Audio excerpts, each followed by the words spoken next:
We learned the hard way that a tiny £30 part can completely ruin your day. Actually, it nearly ruined our entire motorhome. Water everywhere. Hours of clean-up, fixing, money down the drain. Can't believe it happened. But mistakes happen, right? I mean, the question is, what do you do next? And how do you make sure this never happens to you?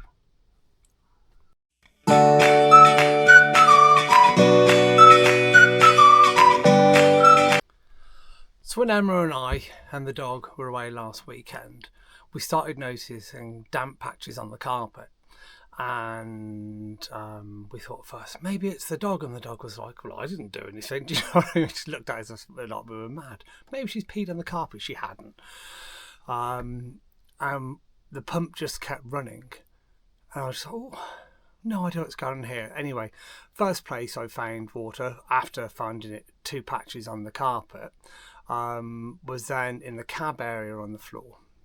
So I traced it all the way back, traced it underneath the sofa bench behind the rear passenger seat, traced it all the way back to where the taps were. Now, I didn't know at the time if it was going to be the waste pipe, because we would never ever use the sink before. Bear in mind, we only bought this at the tail end of last year. We'd never used the actual sink before for washing up or anything like that.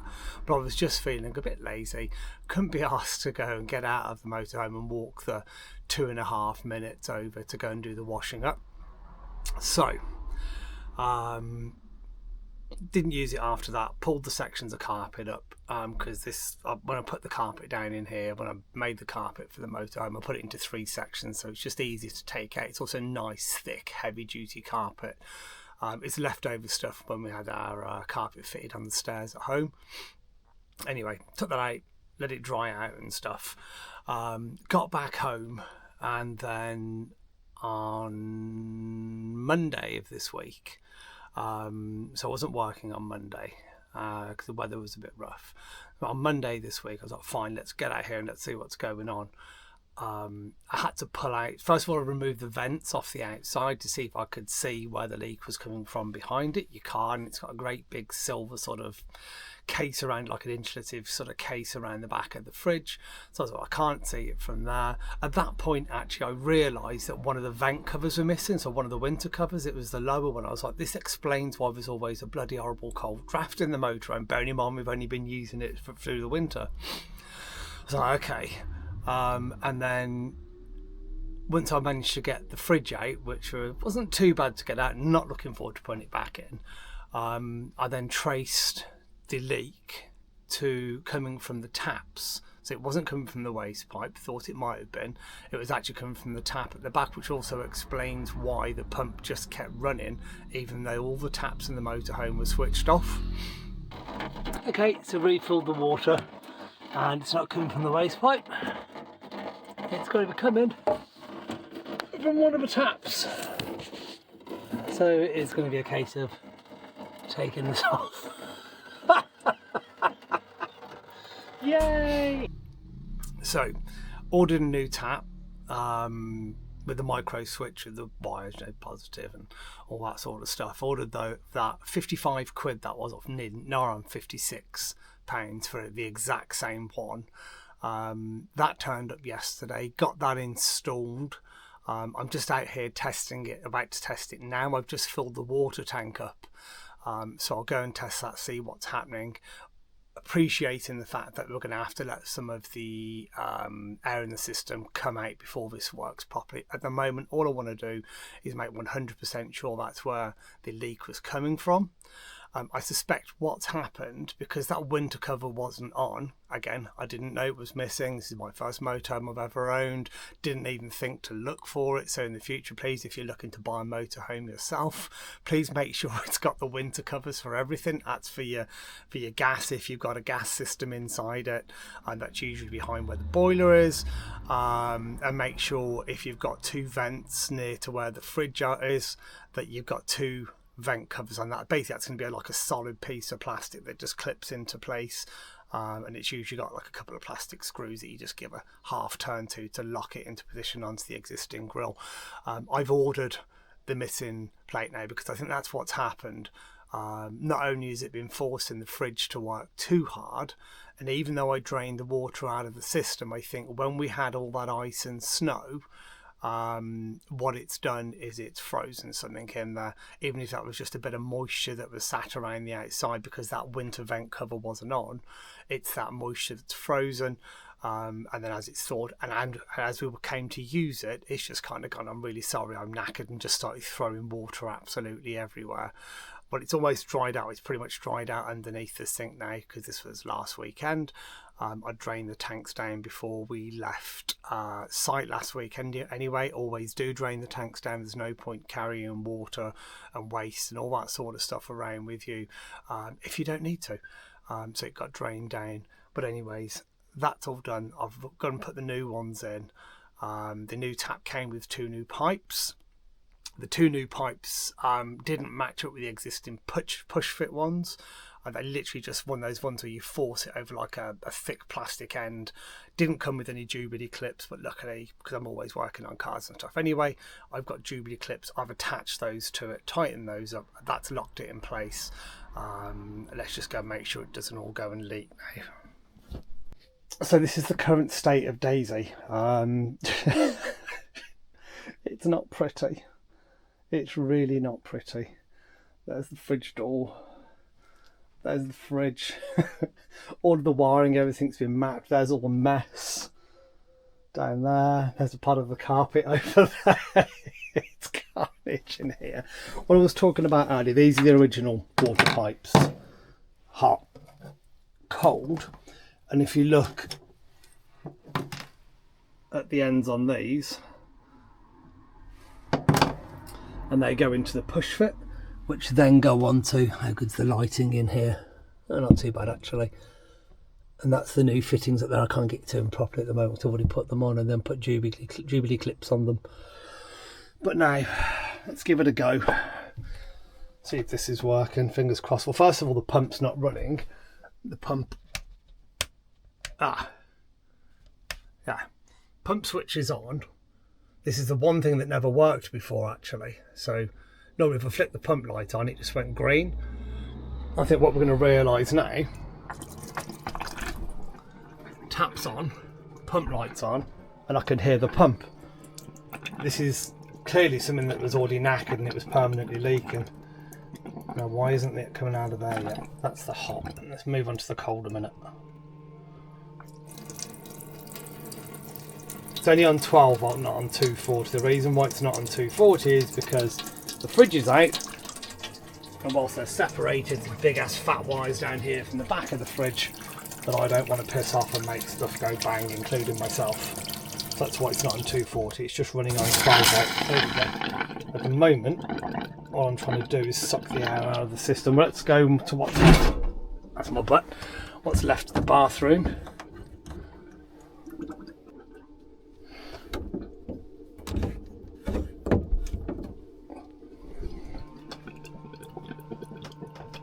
Indeed. Come on. You can do it. Come on. Get that air out of the system. Keep going.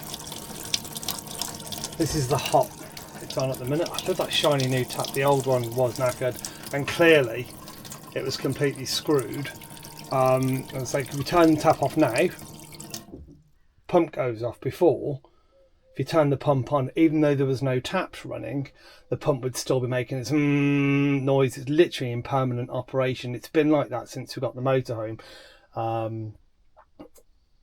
So I'd never used this sink before the weekend, but the one in the bathroom we had used, just again mostly because we're lazy. We couldn't be asked to get out of the motorhome to go to the toilet, so we just use the toilet. It's there. Why would you go outside? Especially most of the time it's cold and raining anyway. What I was talking about with the vent covers, by the way, this top one here has the vent cover on. The bottom one here, look at that, no vent cover. So when we had all the ice and the snow and all that sort of stuff, the cold, the really, really cold air has managed to come in, I suspect, and go freeze stuff in here. And that's what sort of made the problem worse.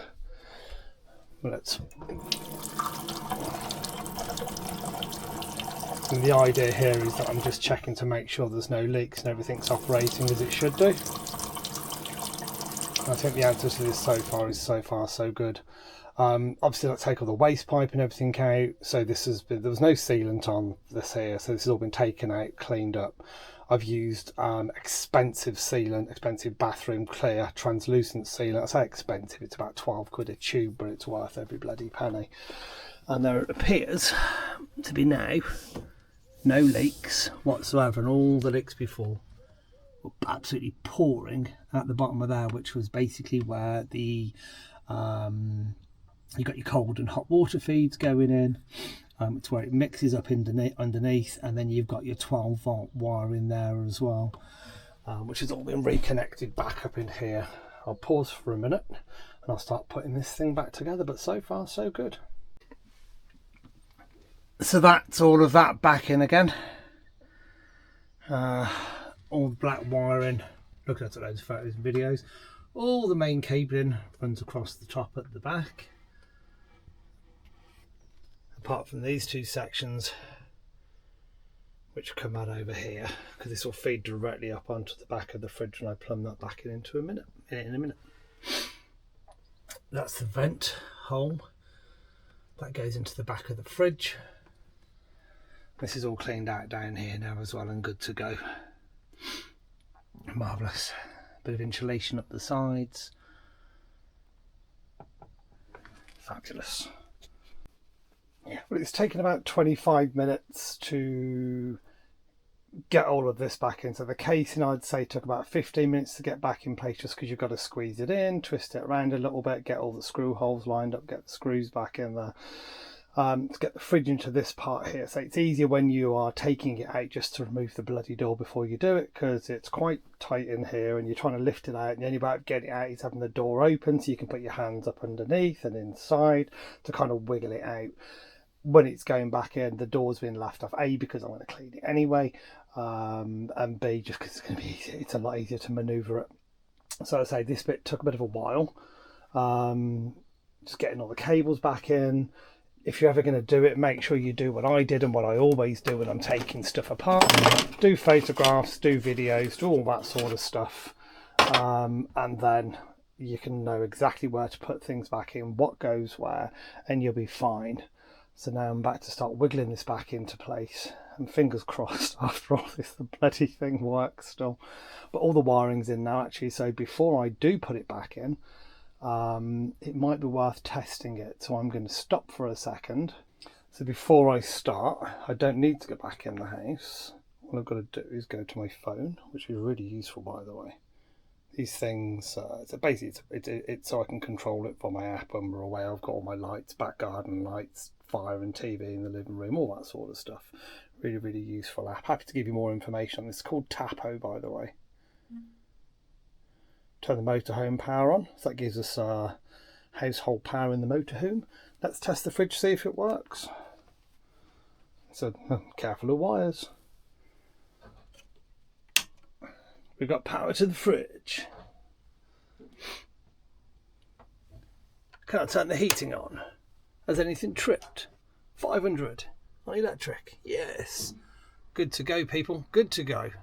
Oh, right, it's time to wiggle that fridge back into place, and then I'll get the door all cleaned up before I put that back on.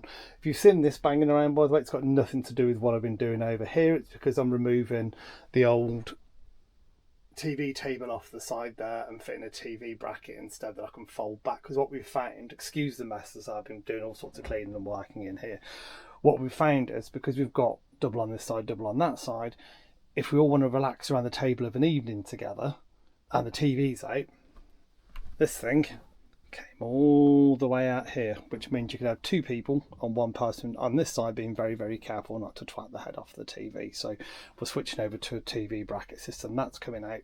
We've got a bit of more work to do there. I'll just hit pause. I've got to wait. Got to go and pick up a few more bits today for that, most likely. Just a couple of bolts to go through the other side. I've got some brackets. I'm not going to rely on the strength of this at all. So I've got a proper TV bracket and I've got two metal plates that are going to sit behind, sort of like the fabric behind here, that I'll bolt through. not trusting screws in here, and I'll be using nylon nuts on the back of the bolts just because of the vibration through driving and stuff like that. So, but anyway, long story short, that's why that's there. It's got bugger all to do with taking any of this out. This has been screwdrivers and a spanner, which actually was a 14mm spanner. That was for the gas pipe over here, which I have tested to make sure it's not leaking any gas, by the way, for any of you actually wonder that. Yes, I did test it. So anyways, let's wiggle this back in. Fingers crossed this won't take too long, but there's two small pieces of wood on the bottom. I've got to try and lift it up and over and try not to disturb anything at the same time. Actually just remembered, before I wiggle this fridge back in, let's turn the power off to the motorhome again. I don't want to touch any of those cables and end up going, so I'll go and power that off first. Okay, before you start wiggling it back in too far, guarantee one thing: the thick cable cover on that side, the sheathing, will get caught in place. The insulation on this side will get caught in place. So took all that away. Make sure you sort of open this side vent up and make sure that that isn't in the bloody way. Okay, so making sure that everything was pushed out to the sides, there was no cabling caught down the bottom, any of that sort of stuff. And that, before I started, I just temporarily removed this. That went back in about 5 seconds. Job's a good one. So that's it. Daisy's all back together, looking like a normal motorhome again. TV's on the bracket, plates are in place, nice and solid, fully manoeuvrable in every direction. But everything's back to normal. Everything's working.